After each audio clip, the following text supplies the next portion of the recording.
Trading is a game of psychology, played in a theater of uncertainty. You enter a trade with a plan, drawing a glowing red line on the ground.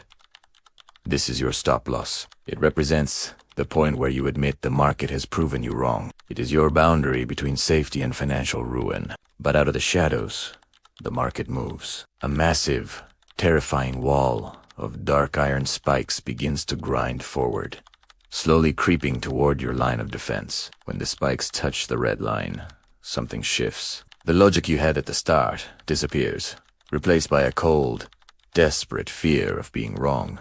Instead of exiting, you flinch. You tell yourself it's just a temporary dip. In a flurry of denial, you erase the line and step backward. You draw a new line, further back. You've just committed the cardinal sin of trading.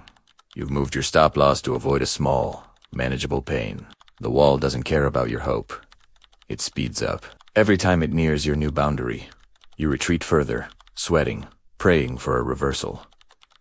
But the floor isn't infinite. Suddenly, your heel finds nothing but air. You've retreated to the very edge of the abyss, and there's nowhere left to go. This small loss you refuse to accept has grown into a monster that consumes your entire account. The wall falls, and you tumble into the dark.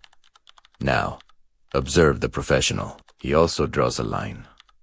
He also feels the fear. But when the wall hits his boundary, he stands his ground. The wall shatters the line and breaks his shield. It hurts, but he simply steps aside. He loses the trade, but he saves his life.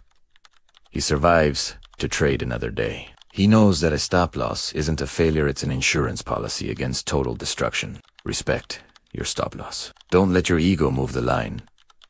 Protect your capital and your mind. Subscribe to Sticky Lifes for more trading wisdom.